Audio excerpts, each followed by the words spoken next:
नमस्ते, मैं Manoj Upadhyay YouTube channel पे आपका स्वागत है। आज का विषय है नाम और काम। क्या आप जानते हैं, जब भी किसी बच्चे का जन्म होता है तो उसके घर वाले पूरी श्रद्धा के साथ मंदिर के पुजारी, पंडित जी अथवा अपने पुरोहित के पास जाते हैं बच्चे के नामकरण के लिए।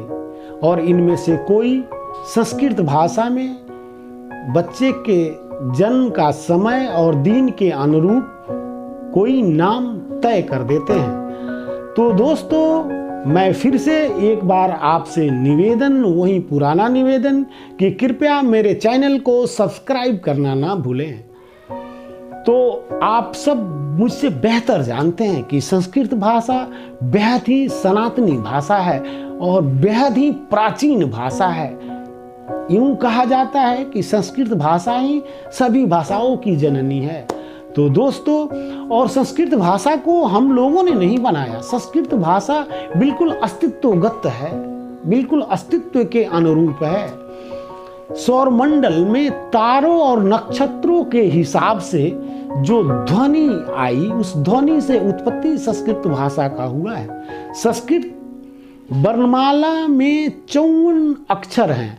संस्कृत वर्णमाला में 54 अक्षर हैं। 54 अक्षरों को 100 छोटी छोटी ध्वनियों में बांटा जा सकता है। सोचिए कितना महीन, कितना सूक्ष्म ये संस्कृत भाषा है। दोस्तों, ध्वनि की जहां तक बात है, आप सब जानते हैं, सबों ने 7वीं 8वीं कक्षा में साउंड का एक चैप्टर तो पढ़ा ही होगा, जिसमें साउंड को मापने का यंत्र है ऑडियोमीटर।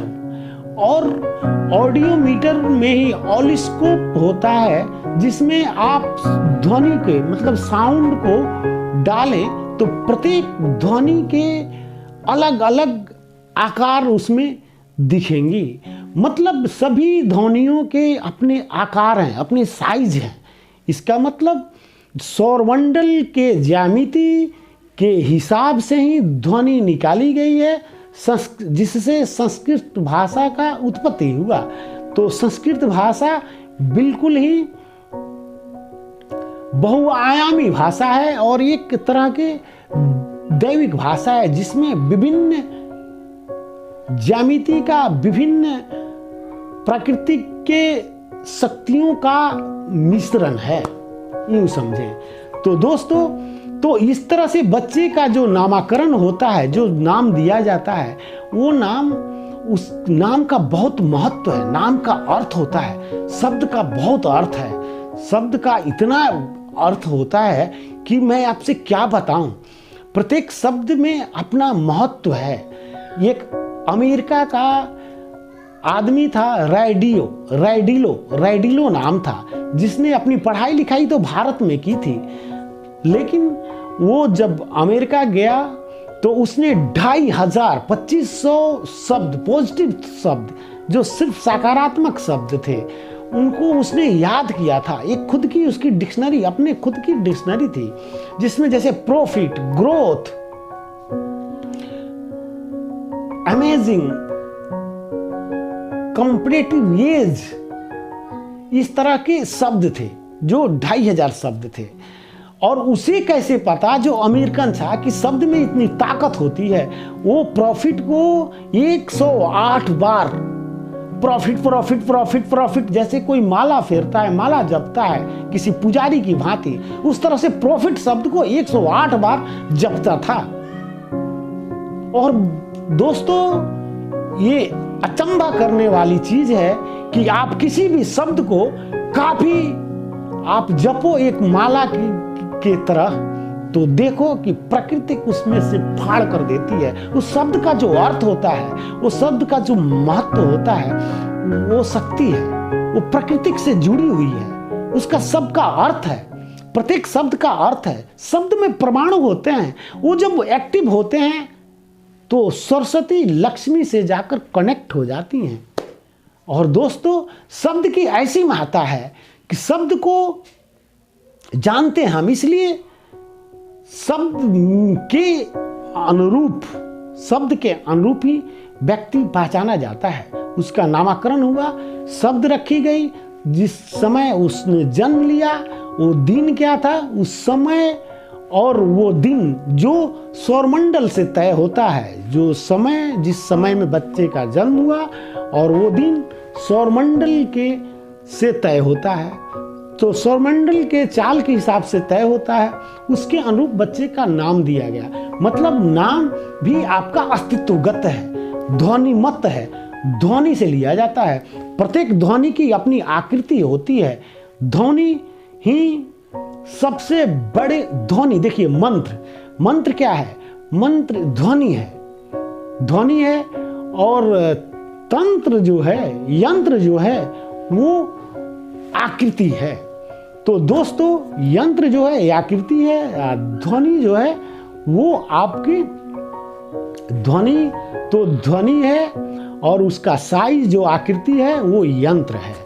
तो आप विभिन्न तरह से देखेंगे तो प्रत्येक ध्वनि के आकार अलग होते हैं। आप जब बोलते हैं तो किसी भी शब्द के एक्शन अलग होते हैं, एक्शन अलग होते हैं। किसी भी शब्द को आप बोलो तो देखो सबके एक्शन अलग अलग होते हैं। तो इस तरह से नाम के महत्व हैं। और कोई भी माता पिता अपने पुत्र का नाम सब राम ही रखते हैं, रावण कोई नहीं रखता।